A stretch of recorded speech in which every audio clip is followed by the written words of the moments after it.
Olá pessoal, bem-vindos a mais um On The Rocks, o seu podcast de montanhismo e escalada. Eu sou Eliseu Frechu e a conversa de hoje é com Vini Todeiro, um escalador gaúcho, radicado há 9 anos na Europa e que está fazendo uma transição espetacular entre a escalada esportiva de alta dificuldade para as paredes. Ele vai falar um pouco da experiência dele na Espanha, nos Alpes e na Groenlândia.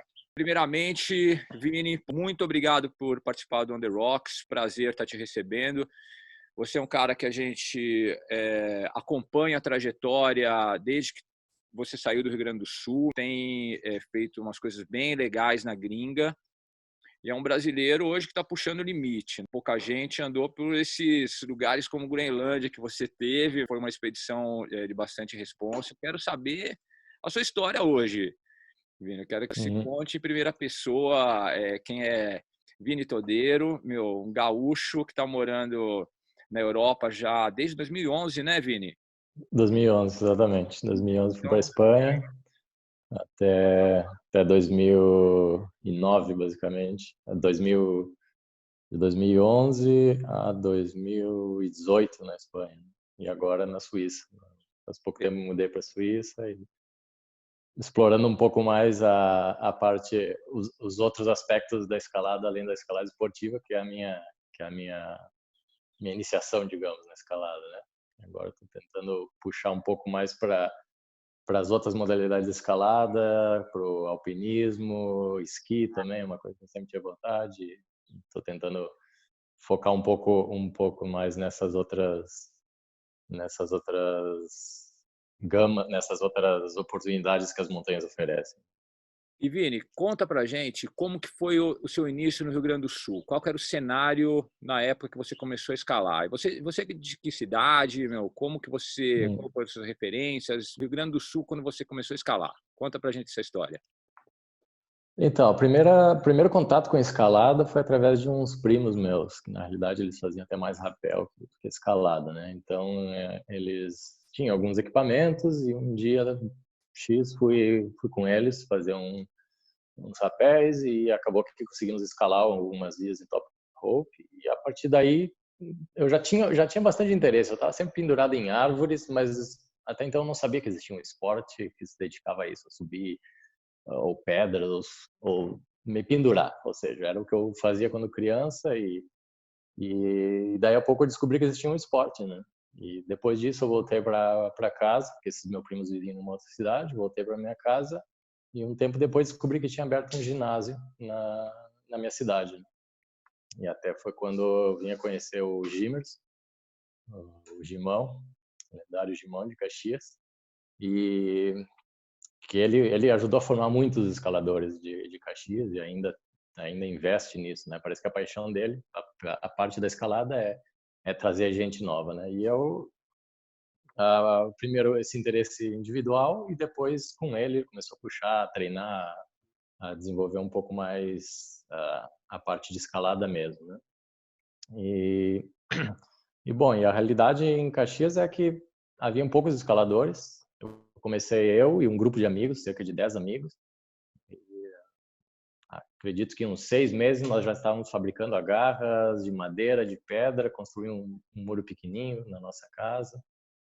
E aí, pouco a pouco, esses amigos foram deixando de escalar e eu me mantive, né? Aí fui me aproximando mais da galera que já escalava, que era o próprio Gimerson, o Thiago, o Andres. E aí fomos formando esse grupo que era bastante fanático, né, pela escalada esportiva.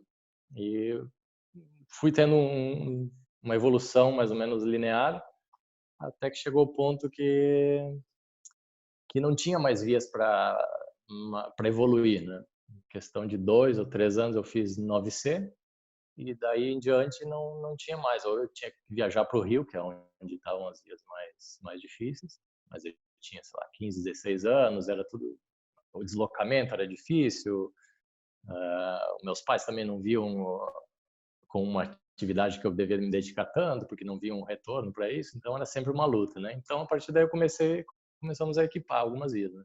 Então a partir digamos que a minha evolução do 10A ao 11A foi toda em vias que eu e essa galera, eu e o Andres, eu e o Thiago conquistamos. E foi basicamente na gruta na gruta Terceira Légua e no salto, né? A evolução na escalada, mas foi uma evolução forjada a muito fanatismo. Por quê? Porque não era natural. Fazia uma via de 1 grau, daí a pouco tinha que começar a trabalhar uma via que estava muito além do meu limite. Eu não tinha como formar uma base, né? Então, fiz um 9C. Depois não existia mais 9C na região. O que eu tinha que fazer? Equipar um 10A. Equipava um 10A e ficava trabalhando, até, tá, fazia o 10A. E agora? Agora não tem mais 10A. O que fizemos? Abrimos um 10B. E assim foi a evolução, né? Uma evolução foi lenta. Acredito que talvez se eu vivesse na Espanha ou algum país que tivesse uma base, a evolução seria muito mais linear e muito mais sólida. Mas de uma certa maneira eu tenho orgulho disso e penso que foi bastante interessante porque foi como se eu estivesse descobrindo o esporte. O acesso à informação do que acontecia aqui na Europa, o que acontecia nos Estados Unidos, que estão muito mais avançados, era pouco. Então nós íamos como descobrindo métodos de treinamento, nós íamos descobrindo movimentos novos, repertório de movimentos. Era uma era eu tenho um saudosismo com relação a essa época, sabe? Que o nosso mundo, o nosso universo da escalada era pequeno, mas era muito rico. Era uma fase de muita descoberta e eu sinto bastante saudades e orgulho dessa época.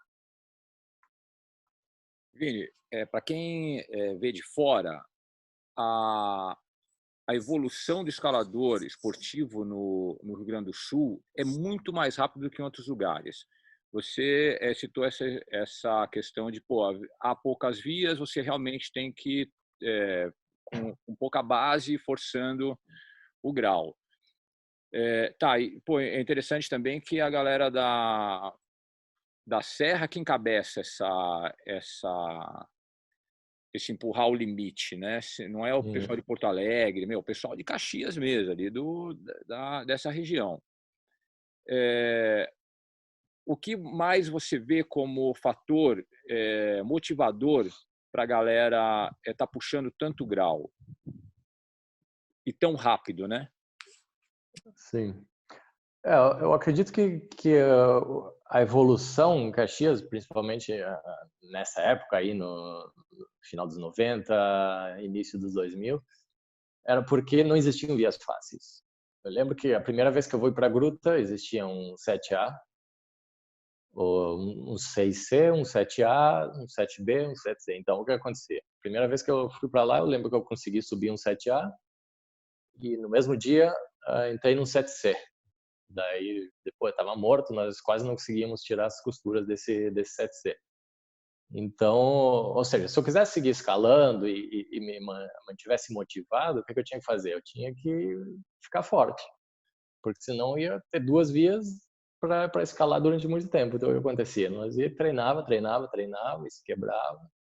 E também a motivação de ter uma galera que escalava junto, né? Como eu falei antes, o Gimerson, ele era fanático por treino, então eu lembro na época, logo que comecei a escalar, menos de 1 ano de escalada, e na casa dele nós fazer, sei lá, eu acho que eu fiz 180 barras sem encostar o pé no chão e ele fez 200 barras sem encostar o pé no chão, sabe? Uma coisa assim, tipo, não direto. Então, era série de 10, aí nós parávamos 1 minuto pendurado na barra, 1 minuto aí, sacudindo, depois mais 10. E, tipo, coisas que hoje eu não me imagino fazendo isso hoje, sabe? E acabava a palma da mão com bolhas, assim, sangrando. E, imagina, eu tinha 15, 16 anos com essa idade, então...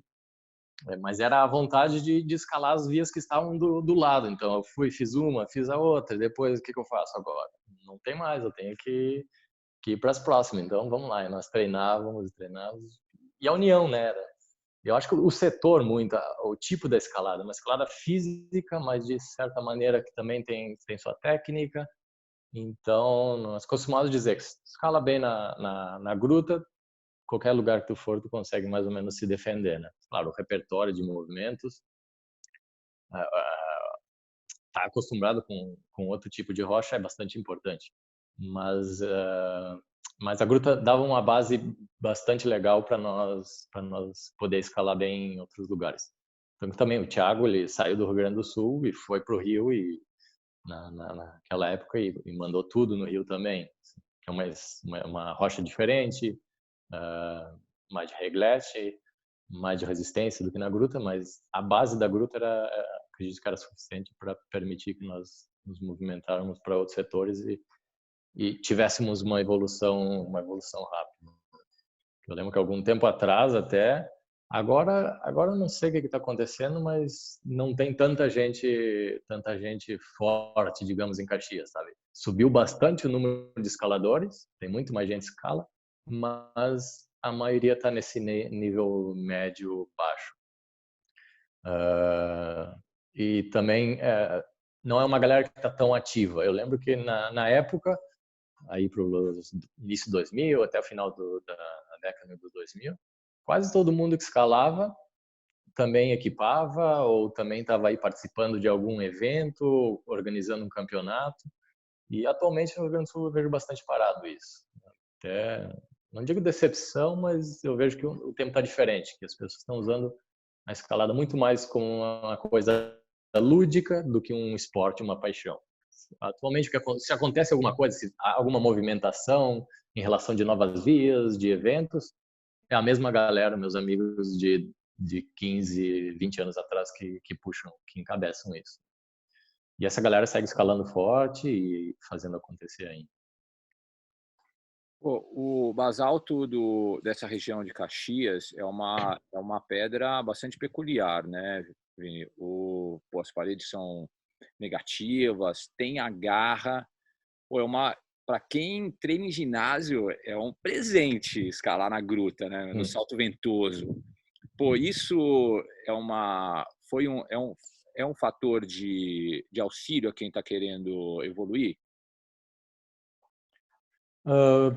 Pode ser que ajude. É uma escalada bem de ginásio, alguma das vias, né? Que é tipo agarras mais ou menos boas e de físicas e de força de corpo inteiro, né? Não é só de resistência de braço ou força de dedos.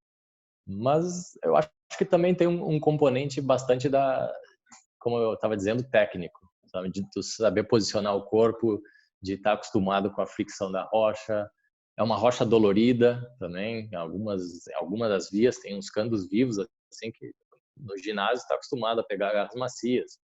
Se tu vai para esse tipo de rocha, tu sofre. Eu lembro até agora, na última viagem que eu fiz para o Rio Grande do Sul, de férias, provando uma das vias novas, nossa, eu lembro que os 2 primeiros dias nossa, isso dói demais, eu vou me lesionar de escalar nessa rocha, porque eu não estava mais acostumado, né? Depois de 2, 3 dias, daí eu já pegava as mesmas agarras e já não sentia mais a dor que eu sentia antes. Mas é uma rocha que custa pegar o jeito dela. Mas, claro, é uma escalada física e quem chega forte do ginásio tem grande chance de se dar bem ali também. Vini, quando você saiu do Brasil, você foi para a Espanha, foi, né, o primeiro país. Como você via o cenário espanhol da escalada, com um gaúcho que chega ali, tem que trabalhar, tem que escalar, o que você viu de bom? Qual a sua primeira impressão, boas e ruins? Então, eu saí do Brasil com a desculpa, né, de fazer um mestrado. Então, a princípio, a ideia inicial era ir por 2 anos, fazer um mestrado e voltar para o Brasil. Esse era o plano que eu dizia para meus pais, pelo menos, e para eles aceitarem mais de boa a ideia. Mas aí, então, fui para a Espanha, foi no auge da crise, fiz um mestrado e aí tentei começar a procurar trabalho na minha área para manter, porque a minha ex-esposa também estava fazendo mestrado, meu mestrado acabou antes e ela seguiu. Então, até fechar os 2 anos, eu segui procurando algum trabalho para poder me manter aí. Mas ao longo desse tempo eu comecei a cogitar a hipótese de não voltar mais para o Brasil, de até largar minha carreira de engenheiro, porque na época estava bem difícil de conseguir trabalho nessa área na Espanha, em função da crise. E aí comecei a procurar qualquer trabalho. Encontrei algum trabalho que não era um trabalho não era bem pago, não era super gratificante, mas era alguma coisa que eu estava cômodo e que me dava a oportunidade de viver na Espanha. Então, a partir daí eu comecei a construir a ideia de não voltar mais para o Brasil. E em relação à escalada, bom, todo mundo sabe que a Espanha, principalmente com relação à escalada esportiva, é a meca, né? Eu não lembro de um dia, de todos os anos que eu vivi lá, que eu não pude escalar em função do tempo. Às vezes chove no lugar, mas se tu viaja um pouquinho mais, tem uma cueva, uma caverna onde não molha. Pode ser que a condição não esteja perfeita, mas é possível escalar. Em termos de ginásios, os ginásios não eram muito bons, mas tinha uma condição básica para treinar, assim, legal. E claro, era uma diferença assim enorme, né, de quantidade de vias. Eu lembro que no meu primeiro ano na Espanha, eu fiz mais vias do que 11 anos escalando no Brasil e as viagens pequenas que eu fazia. Então eu foquei basicamente em escalar o máximo que eu podia e escalar muito à vista, fazer uma base à vista, porque no Brasil era muito difícil escalar à vista. Porque sempre as vias que eu ia provando tinham poucas, então eu ia provando todas as vias que estavam ao meu alcance e normalmente no meu grau limite. Então não tinha muita oportunidade de escalar à vista. Então posso dizer que os 3 primeiros anos eu escalei basicamente à vista ou coisas que eu podia fazer no primeiro, segundo, primeira, segunda tentativa, justamente para construir essa base que eu não tinha feito no Brasil. Então, em um ano, não sei, eu fiz muitas mais vias, de todos os graus. Eu lembro de ir para um setor fazer, não sei, 15 vias às vezes, sei lá, de 6C a 9C brasileiro, num dia, isso, assim, e, e, tipo, sair do Brasil como talvez sendo um dos melhores escaladores, entrando entre os 10 melhores, pode-se dizer, eu acredito, na época, para ser mais um. Na Espanha era qualquer um. Eu ia num setor e tinha 10 pessoas que escalavam como eu ou melhor que eu. Porque estava nos setores como Oliana, Rodeiats, Urana, Margalef, que as mecas da escalada esportiva no mundo e onde a maioria dos escaladores fortes do mundo vão para tentar. Mas foi legal justamente para aprender, para se colocar no lugar, né? Porque às vezes a galera da escalada tem essa coisa de eu até lembro que quando eu comecei a escalar, eu via a escalada como um esporte que me fazia alguém superior. Mas não, é um esporte mais só e claro, nós desenvolvemos algumas habilidades que normalmente as pessoas normais não têm, de conseguir subir alguma parede, que uma pessoa que nunca fez vai aí tentar não se mexe, mas a mesma coisa com outros esportes, né? A prática faz com que tu aperfeiçoe aquilo e se destaque em relação. Só que muitas vezes os escaladores levam isso ao extremo e parece que tem infla o ego um pouco. Então ali foi bom para dar uma batida no ego, ver que existem milhares de pessoas que escalam como tu ou melhor e que sempre vai ter alguém que escala mais e sempre vai ter uma via que tu não pode fazer ou algum movimento e vai chegar uma criança de 12 anos e vai fazer a via que tu tá tentando há um ano, ele vai chegar, vai fazer num dia, ou uma menina de 1,5 metros vai chegar ali e vai fazer a via vista. Então, foi legal foi interessante para abrir os olhos, que a escalada é uma atividade que cada um tem que buscar satisfação em si mesmo, não aos olhos dos outros. E claro, da parte ruim, ruim não digo, mas que eu sentia muita falta era da parceria, né? Tipo, no Brasil, eu ia pra gruta, eu não falava com ninguém. Eu pegava, ia pra gruta, eu sabia que eu ia ter meus amigos lá. Então, chegava lá, escalava com eles, nós não... E, e na Espanha não é tanto, mas em grande parte da Europa, quando tu vai para um setor, tu tem que ir com o teu companheiro. Senão, tu vai chegar lá, normalmente tu vai ficar procurando alguém, ou às vezes, principalmente no inverno, quando é muito frio, as pessoas vão em duas, porque senão tu vai em 3 pessoas, é inviável, porque até que um tenta uma via, o outro tenta outra. Quando chega a tua vez, tu tá congelado, não consegue nem escalar.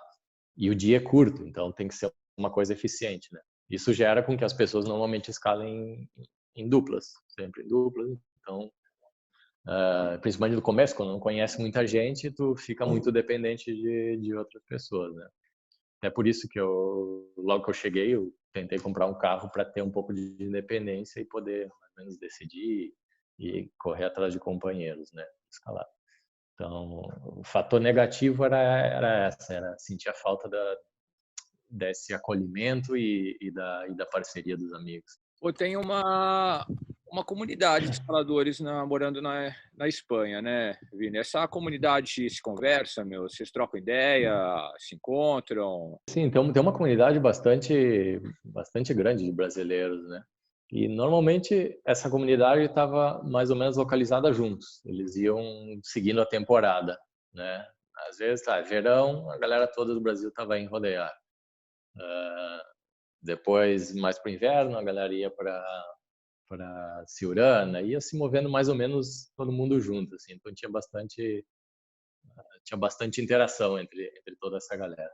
Nos últimos tempos, acho que cada um já começou a construir um pouco mais as suas raízes aqui na Europa e alguns já foram para outros lados, então começou a dispersar um pouco. Mas ainda existe bastante contato com essa galera. Eu vivi uma situação um pouco diferente, porque essa galera normalmente estava sempre junto, eles trabalhavam e viviam nos setores, mas eu sempre vivi em Barcelona. Então, para mim era sempre, eu ia no final de semana, estava ali com a galera, escalava lá, domingo voltava para casa, para Barcelona e treinava, trabalhava durante a semana, fim de semana eu voltava para estar lá com eles. E aí eu chegava naquele fanatismo, né? Quero escalar tudo e a galera tava tranquila. Ah, vamos lá, vamos aí pelo meio-dia, vamos de boa, né? E eu chegava lá às 8 da manhã já louco para sair escalando e a galera naquele ritmo lento, eu ficava sofrendo. Acho que eles deviam ficar até meio atucanados de eu chegar lá todo adrenado, querendo escalar e eles naquele ritmo brasileiro tranquilo. Porque, claro, eles estavam lá toda semana, sabe? Eles iam, trabalhavam um pouco, iam lá, davam um peg, dois. E eu chegava com fome de pedra, né? Queria sair escalando tudo. Da primeira hora até a última hora do dia. Mas sim, foi bem legal. Isso teve uns 3, 4 anos assim que a galera tava bem unida, teve festas brasileiras, então era um ambiente bem legal assim entre os brasileiros. Mas eu, como eu disse, sempre estava um pouco longe. Então, tipo, Rodeiar de Barcelona são 250 quilômetros. Então não era todo final de semana que eu podia ir. E às vezes eu queria dar uma escapada entre semana para dar uma escaladinha perto de Barcelona. Então aí que ficava mais nessa dependência de procurar parcerias lá. Mas também com o tempo fui desenvolvendo outras amizades de outros países e da Espanha mesmo. Fui me integrando com a comunidade local de escaladores foi e aí fui me estabelecendo para poder ter parceria sempre que eu quisesse. Nada mal ter base em Barcelona, hein? Lugar Não. privilegiado.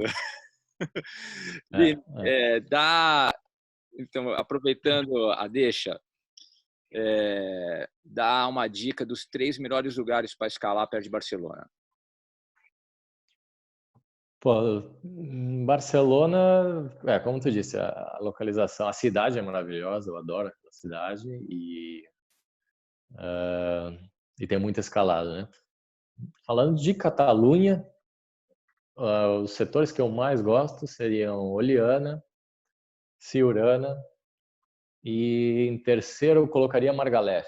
Apesar que Margalef o que eu mais senti quando eu saí do Brasil foi escalar em Bideda e Monadeda. Eu sou horrível nisso. E Margalef é basicamente esse tipo de escalada, mas eu gosto bastante, porque é um setor muito grande e tem muita escalada divertida. Então, na Catalunha, esses três setores seriam meus favoritos, né? E depois, indo um pouquinho mais longe, aí teriam diversos outros setores de chorreiras. Chorreira é o tipo de escalada que eu gosto muito, né? Então, aí já um pouco fora da Catalunha, seria Rodeiar, bem legal. Um outro setor que é pequenininho, mas que tem escaladas muito legais em Chorreiras é Terradetes. E alguns outros setores pequenininhos, assim, ao redor perto ali de Barcelona, mas que não são muito conhecidos, como Tres Pontes, Fígols. São setores menorzinhos, assim, mas que têm vias interessantes de Chorreiras.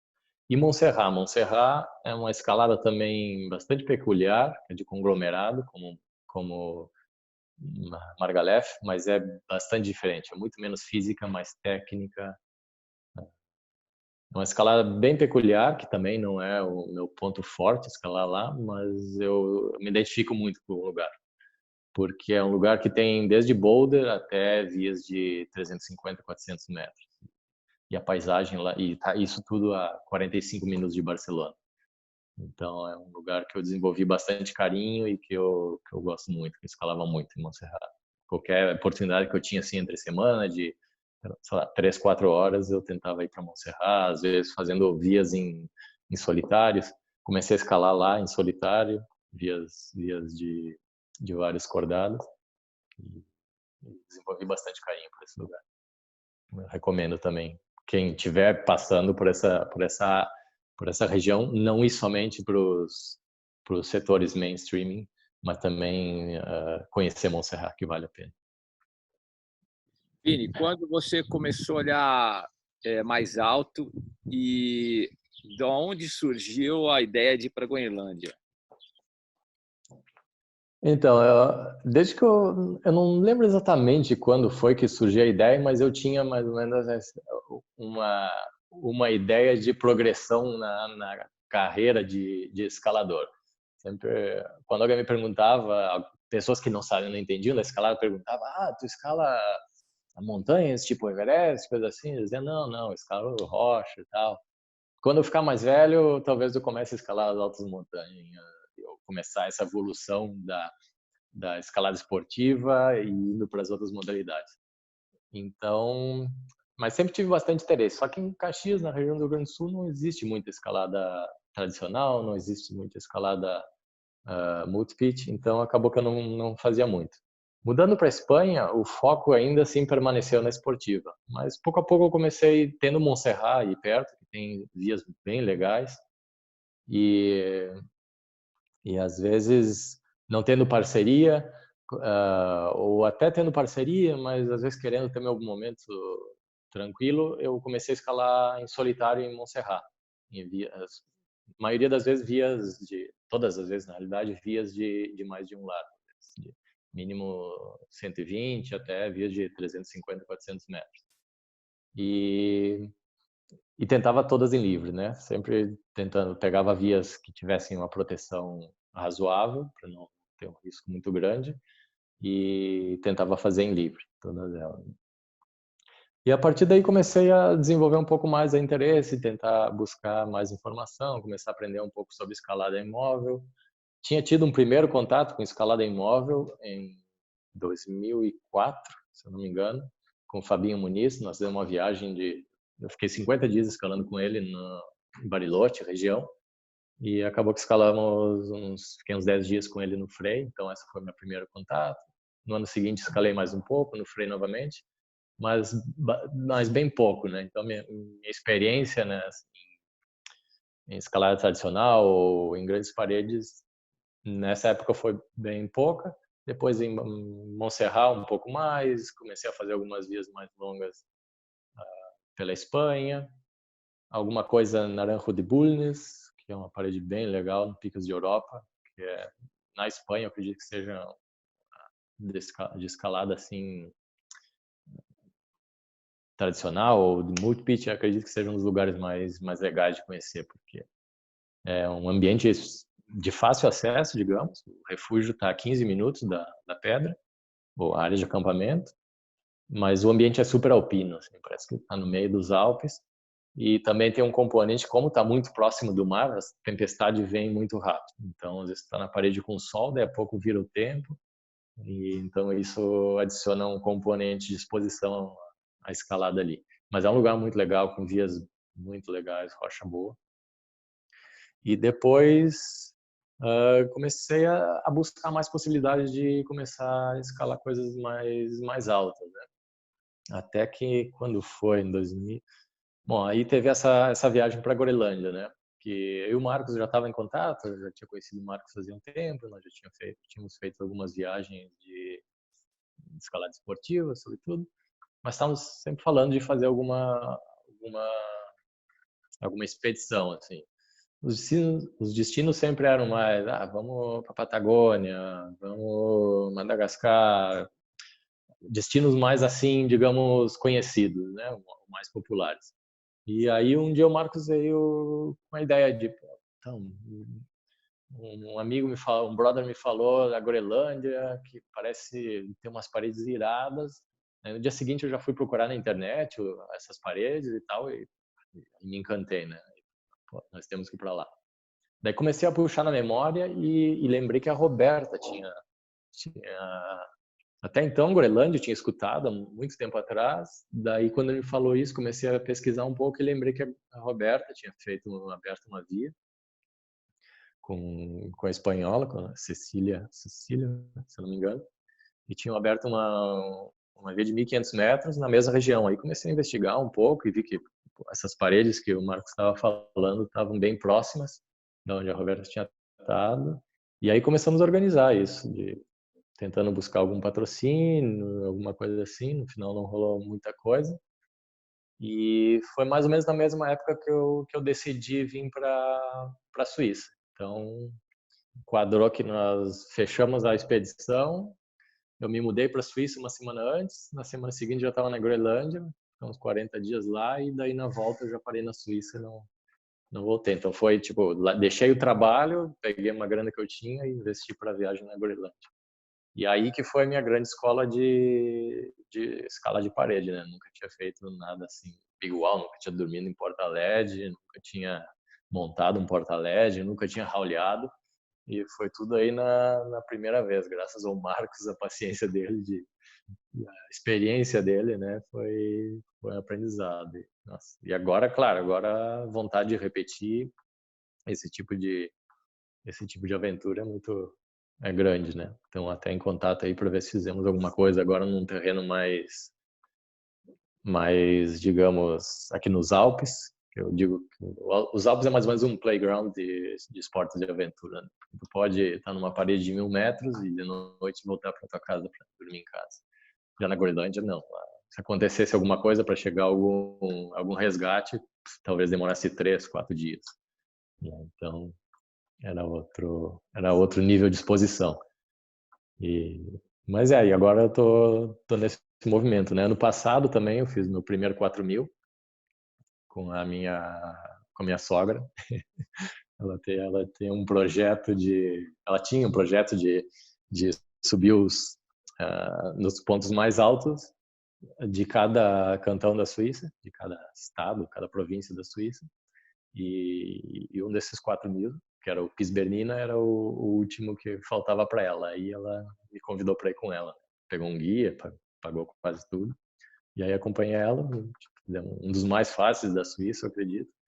Mas foi bem legal, uma primeira oportunidade. E 2, 3 semanas depois, aí eu entrei em contato com o Valdemar, porque ele estava escalando aqui pelos Alpes, eu vi que ele estava fazendo o projeto dele, dos 4.000. E aí falei, então, tô morando aqui na Suíça, precisar parceiro para alguma das escaladas aí, que ele estava na reta final para fazer os 82, 4.000 dos Alpes, ele me dava um alô, que eu não tinha experiência, mas estava aí de parceiro, né?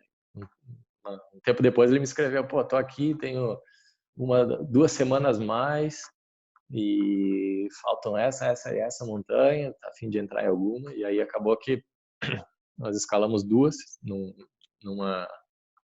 numa puxada só. Em 20 horas nós fizemos 2 dos 4.000 aqui da Suíça, pertinho de Berna, onde eu moro agora, que foi o Lauterhorn e o Schreckhorn, que em teoria são os 4.000 mais difíceis da Suíça. Porque tem uma cresta mais ou menos de 700 metros que liga um cume ao outro. Então a ascensão de um deles e voltar não é tão complexa, mas ascender, fazer essa travessia toda e baixar torna a empreitada bastante longa e exposta e técnica. Mas foi bem legal, eu curti bastante, então mais ou menos estou me movendo para...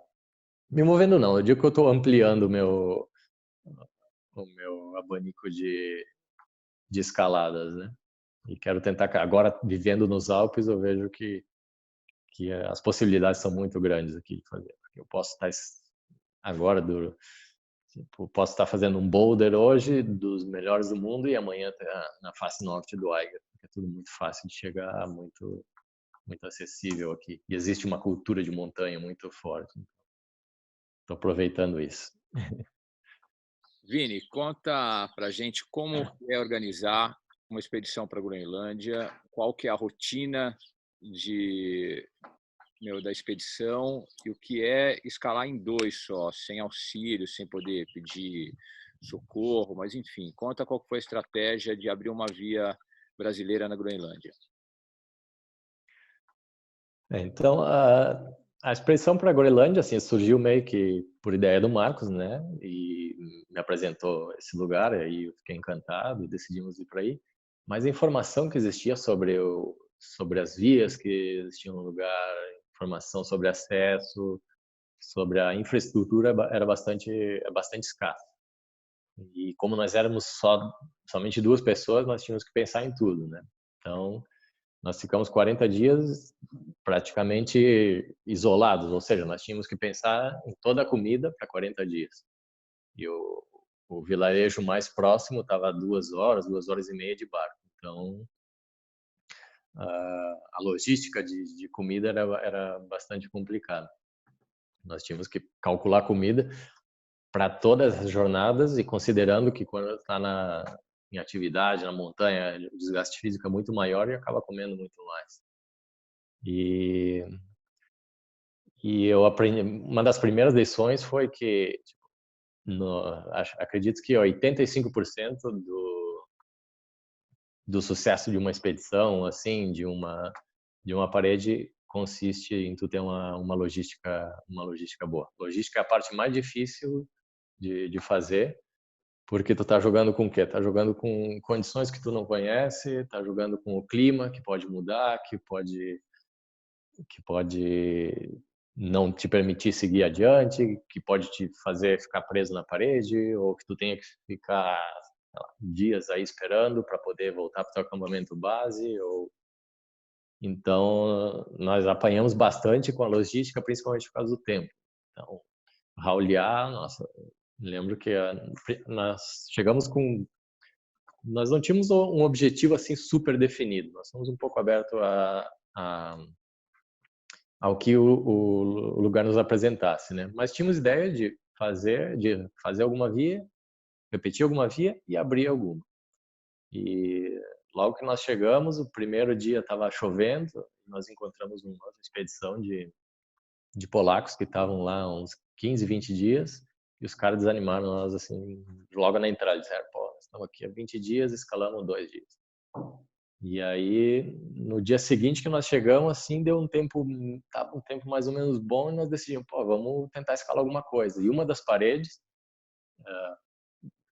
tem 600 metros e nós decidimos, pô, vamos para essa parede, né? Nós olhamos assim, a distância não parecia muito longa e tinham dito 2, 3 horas de caminhada e nós, pô, vamos para essa parede e tentamos escalar ela para pelo menos aproveitar essa pequena janela de bom tempo.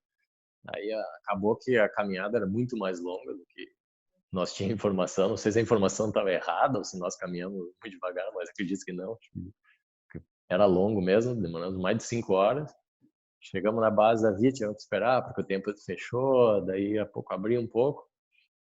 Final que naquele dia nós fizemos 200 metros da via e nós estávamos mortos. Não conseguíamos mais seguir, não tem sentido, vamos baixar. Né? E deu uma baixada legal na moral, porque primeiro os poloneses, polacos, eu uso às vezes bastante termos em espanhol, acho que peço desculpa aí.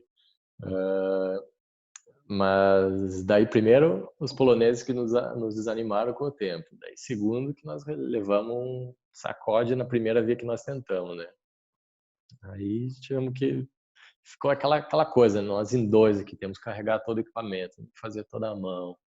A logística tá meio complicada. E eu estava aprendendo aí vários procedimentos de igual, né? Então deu aquela balada. Mas daí descansamos. Acredito que a viagem nós estávamos em 5 dias em viagem entre eu saí da Espanha, vim para a Suíça de carro, depois daqui fui de trem para Estocolmo, de Estocolmo um avião para a Groenlândia, daí lá nosso avião teve que ser redirecionado, então pegamos outro avião e depois mais 2 barcos.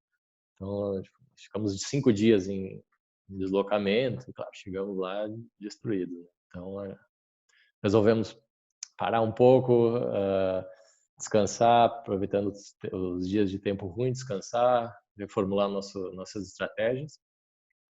E aí, na primeira oportunidade que nós tivemos, nós tentamos repetir. Daí nós fomos para repetir uma das vias na parede principal, que é a Ula, que estava mais próximo do acampamento. Estava só umas 2 horas e meia.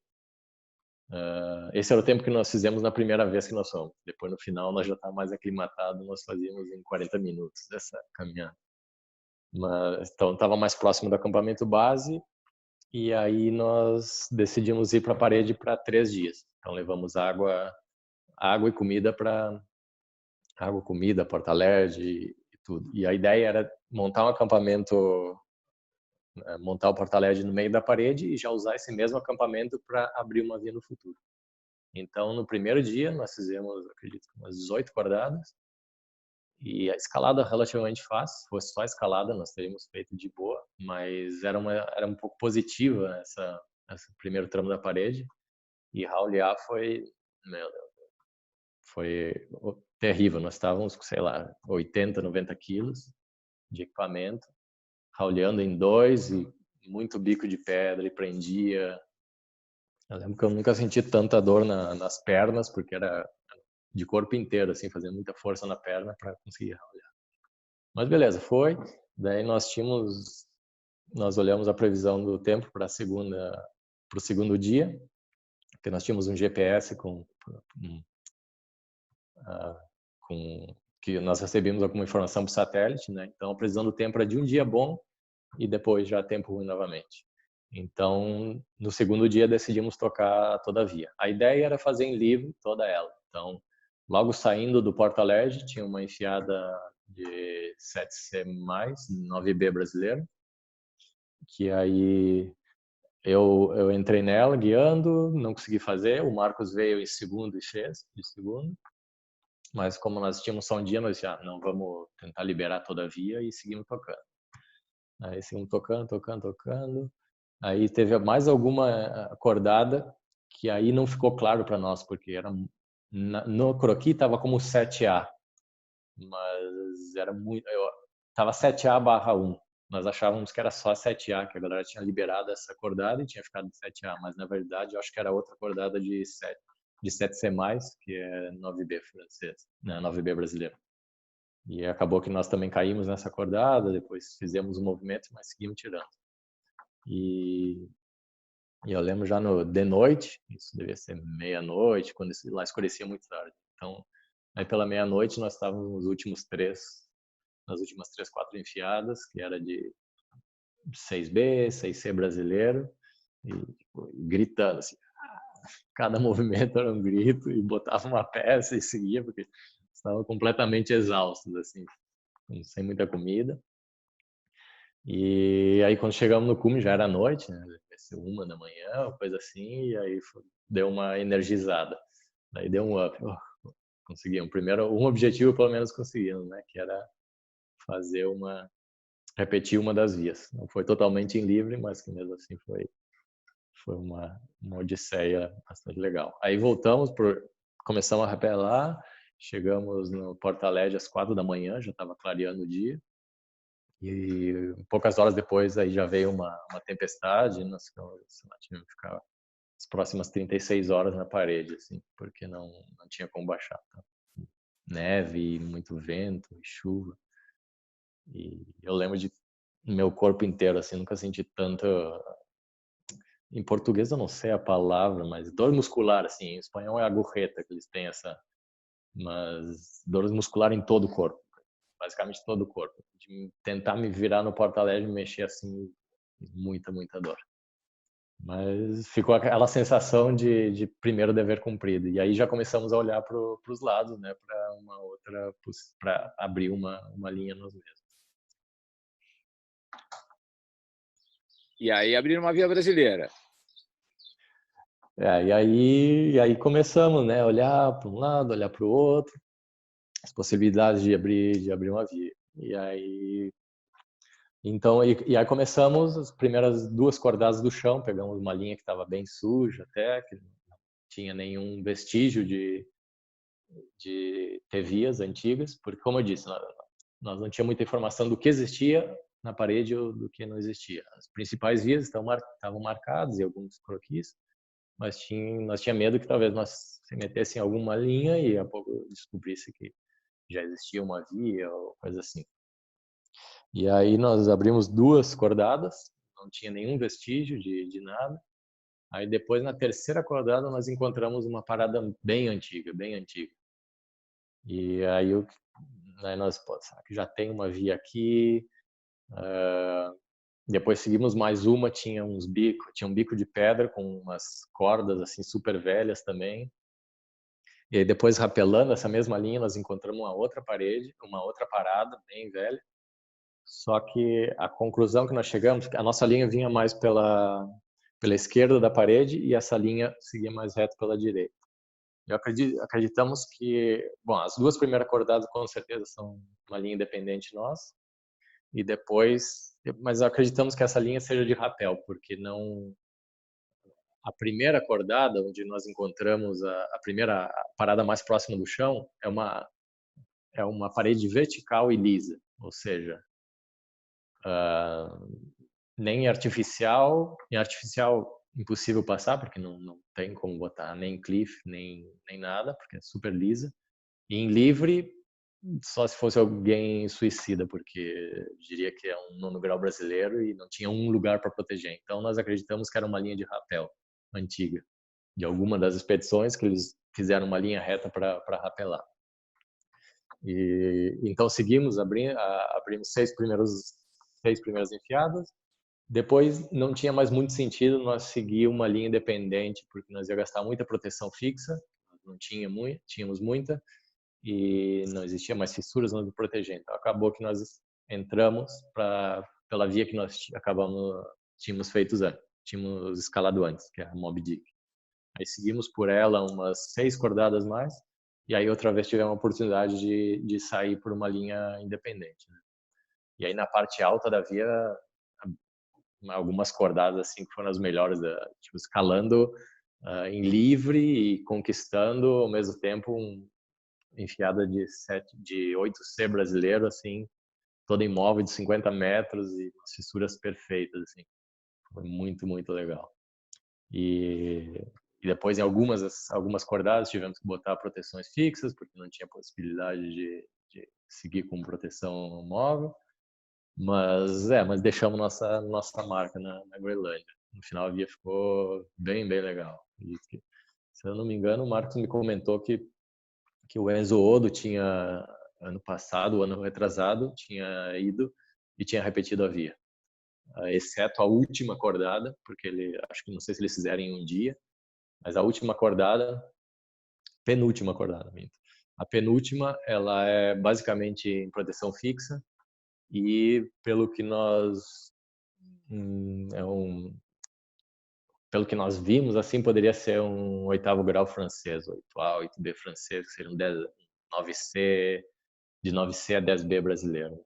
Então, como eles não tinham tempo, eles acabaram que saíram por outra via, e essa cordada ainda é projeto. Mas foi uma via que deu muita satisfação. O processo de abertura, escalando, muitas das enfiadas nós liberamos, né? Mas faltou tempo para tentar uma ascensão completa dela. Nos últimos dias o tempo virou e nós tivemos que até fazer uma missão para poder resgatar os equipamentos da parede, porque a parede estava completamente molhada e não tinha condições de subir por ela. Então nós tivemos que dar toda a volta na parede, fazer uma escalada alpina, basicamente, e depois rapelar os 1.000 metros para poder resgatar os nossos equipamentos antes de ir embora. Ô, Vini, parabéns pela empreitada, porque Moby Dick é uma via que não é muito antiga, foi uma via aberta pelo Kurt Albert, pelo Stefan Kovacs e uma galera. Acho que a expedição tinha 6 integrantes. Pô, chegar lá, 2 brasileiros, que pô, não é o nosso terreno, né? Mandar tão bem, vocês estão realmente de parabéns, meu. É um ambiente bastante hostil para nós brasileiros e quem não nasce num país de tradição alpina, não nasce com gelo na porta, né? Hum. Pô, imagino a roubada que vocês se enfiaram mesmo, meu amigo. Imagine, para quem está numa missão desse calibre, né? Você chega, começa a tomar, meu, tapa na cara, meu, galera chega já desanimando. Pô, daí o tempo ruim, ficar às vezes na inatividade é pior do que você ficar na roubada. Você fica imaginando tudo como vai ser, projetando, e na verdade, meu, pelo menos na minha cabeça de muitos meus amigos, é aquele, né, que a gente troca ideia, é de às vezes projetar coisa ruim, né? Você fica ali fritando a cabeça no campo base. Cara, louco para ir embora e fazer, porque meu, aquela chuva caindo, você fala, meu, vou me ferrar, vou me ferrar, vou me ferrar. Qual que é o exercício mental para você se manter motivado e não cair nesse buraco negro? E isso, a parte da parte de logística, isso foi uma coisa que a questão de tu estar aí lidando com a incerteza porque nós não tínhamos objetivos assim super estabelecidos, mas pô, nós queria realizar alguma coisa lá, né? Então, e o tempo ruim, aquela coisa, nós esperando o tempo abrir, às vezes abria um dia, abria dois, e logo molhava a parede, tinha que esperar um dia secar.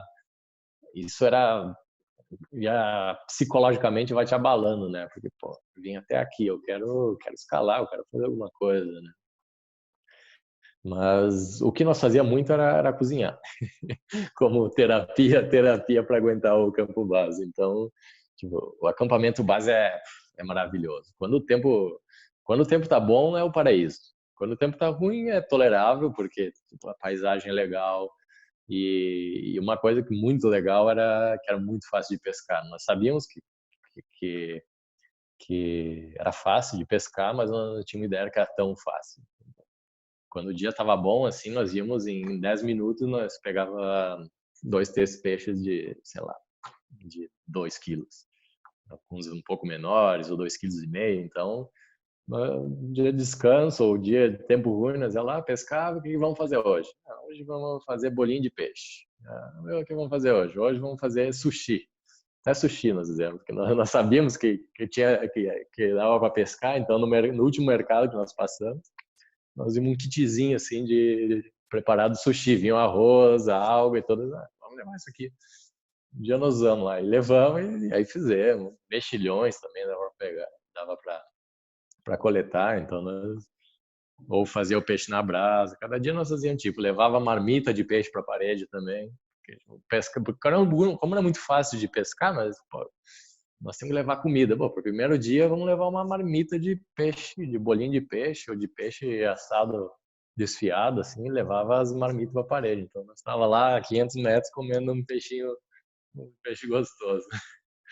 Essa era uma das terapias, né, para aguentar essa pressão psicológica de tu estar aí com o tempo ruim, de sem saber se tu vai conseguir completar o que tu te propôs. E eu lembro que era difícil, assim, nós às vezes conversava, discutia estratégia, mas era uma coisa que sempre estava na minha cabeça, assim, todo o tempo que acordava assim de noite, começava a pensar, pô, será que vai dar para seguir a via por ali? Será que nós vamos ter tempo para seguir até o final?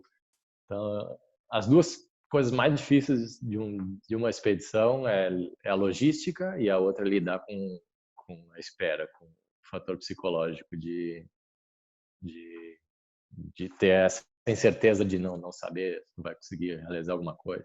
E ainda que a Groenlândia não é um dos piores climas, né? Porque a Patagônia deve ser pior ainda. A Patagônia, assim, tem que ir com bastante paciência, né? Eu ainda não tive oportunidade, mas porque quando eu for, eu quero ir com bastante tempo, para justamente não ter tanta essa pressão psicológica, poder ficar um mês, dois, para poder não ter essa pressão de o meu tempo aqui está acabando e o tempo está ruim e agora o que eu faço?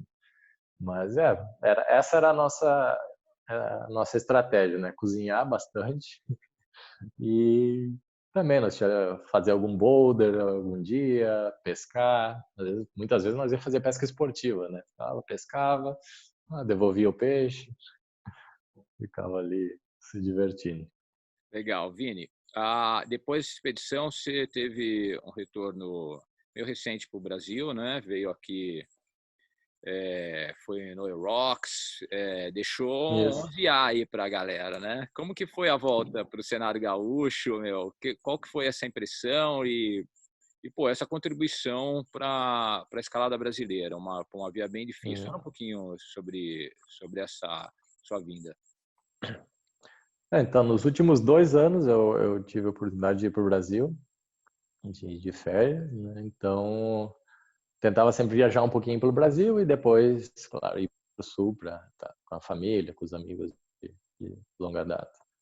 E na penúltima vez eu tive a oportunidade mas sempre fui no verão, né? Para aproveitar o verão, escapar um pouco do inverno daqui, que quer dizer, é duro, fico aqui na Suíça no inverno, e para aproveitar um pouco do verão no Brasil. Então, na penúltima vez eu já tinha ido e tinha tentado alguma das vias novas nesse setor que é mais ou menos novo, no El Rocks, que está justo na frente da gruta, né? E só que na época eu fui um pouco mal de forma, também estava. Logo que eu cheguei no Brasil, tive 5 dias mal, acho que meu corpo desacostumou com as bactérias, com as coisas daí, então, tipo, peguei uma desinteria, fiquei 5 dias fazendo soro e mal, então cheguei no sul bem de sangue doce, bem tranquilo, escalando fraquinho, mas tentei uma via que o Thiago tinha aberto há pouco tempo e tinha me comentado que era uma via super difícil, não sei o quê, que ele estava trabalhando, mas ainda os movimentos isolados estavam difíceis. E aí, no último dia da viagem, tentei essa via e fiquei com ela na cabeça, né? Pô, quando voltar ao Brasil é um bom projeto, né, para mim tentar. Daí agora no final do ano passado, início desse ano, tive uma nova oportunidade de ir para o Brasil. No final do ano fizemos uma viagenzinha para Arenales, para outros setores da Argentina, que foi bem legal também. E depois tive 2 semanas, acredito, 2 semanas e pouco no sul. E aí me propus a tentar essa via. Primeiro, eu encadenei uma outra via que já tinha sido encadenada pelo Thiago e pelo Gimers, se não me engano, que eram nesse mesmo setor, no El Rocks, que era um 10C, bem legal também, uma via mais física, assim, não é uma via menos complexa que esse 11A, mas mais bem física também. E aí logo comecei a trabalhar esse 11A, que era a problema de uma geração, que estava de projeto ainda.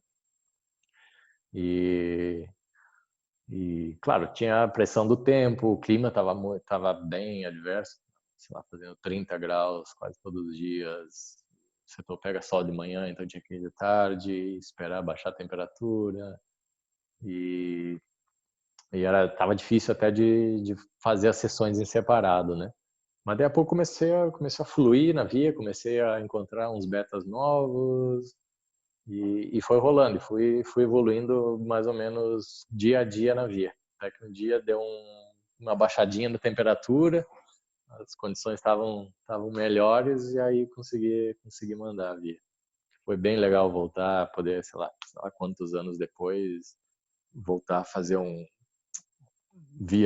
via difícil na minha terra natal e uma via aberta pelos amigos e trabalhar a via, porque o Thiago também estava malhando ela, estava fazendo uns links bem legais, então foi legal compartilhar isso, compartilhar tags, compartilhar betas, foi bem legal, bem gratificante para mim isso. Pô, Vini, muito obrigado pela conversa.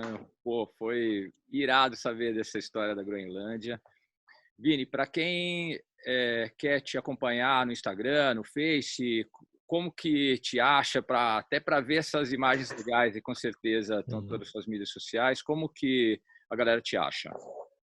Eu tenho o Instagram e o Facebook, basicamente, né? Não sou super ativo, assim, mas Vini Todero, Vini.Todero, ou Vinícius Todero no Facebook.